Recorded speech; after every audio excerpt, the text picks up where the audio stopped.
After a long day of classes, my friends and I huddled together in the school courtyard, animatedly discussing our plans for the evening. The buzz of excitement filled the air as we eagerly anticipated the arrival of the carnival in town. With its promise of thrilling rides and sugary treats, it was the perfect way to kick off the weekend.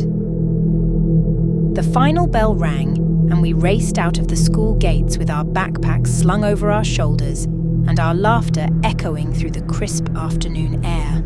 With the setting sun casting a warm glow over the horizon, we mounted our bikes and pedaled eagerly towards the carnival grounds.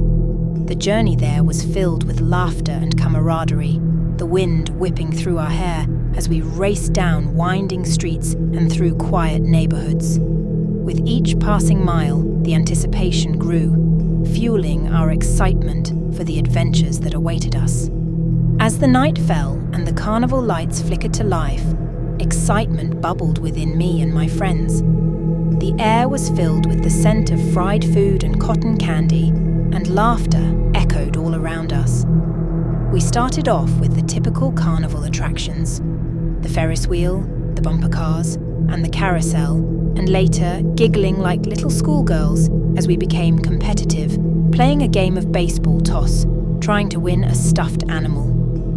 We wandered from attraction to attraction, reveling in the thrill of the carnival games and the dizzying rides. But then we stumbled upon an ominous tent at the back, with a sign hanging over its entrance that read, "House of Horrors."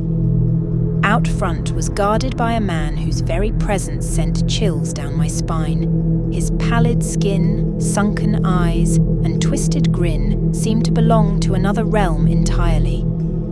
Yet, despite the warning bells ringing in my head, we were drawn in by his promises of wonders beyond imagination. Come in, come in. He beckoned to us.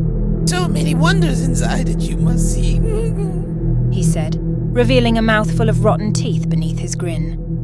With a shared glance and a nervous laugh, curiosity got the better of us. We ventured inside, only to find ourselves in a maze of twisted corridors and shadowy alcoves. The air grew colder, and a sense of unease settled over us like a suffocating blanket. It was as if we had stepped into another dimension, one where time stood still and nightmares roamed freely. As we ventured deeper inside, the tent expanded unnaturally, distorting our sense of space and reality. Dimly lit torches cast eerie shadows on the thick fog enveloping the ground, and sounds dread began to fill the air. And then we saw it.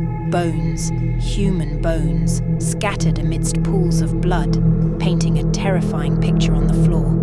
Panic surged through our veins as we turned to flee, only to find the entrance gone, swallowed by the darkness that now surrounded us. A primal growl echoed from the depths of the tent, heralding the arrival of unspeakable horrors. Monsters, demons, werewolves, each more terrifying than the last, were caged within this twisted house of nightmares. Their arms thrashed and clawed towards us, wanting to pull us in closer to the metal prisons they were confined in. Desperation clawed at my chest as we ran, pursued by shadows that seemed to hunger for our very souls. Each twist and turn led us deeper into the labyrinth of terror, our screams drowned out by the cacophony of torment. Time lost all meaning as we fought to survive, the line between reality and nightmare blurring with each passing moment. And just when all hope seemed lost, a glimmer of light pierced the darkness, a slit in the tent leading back to the world outside. Gasping for breath, I emerged from that cursed place, my friends by my side, our bodies trembling with the aftermath of our ordeal. Without hesitation, we all ran back to our bikes, hopped on, and began pedaling away as fast as we could, wanting to get as far away from that nightmarish place as possible. But as I looked back at the carnival grounds with a final glance, that same man who had ushered us into that terrible house of horrors stood waving with a sinister grin plastered on his face.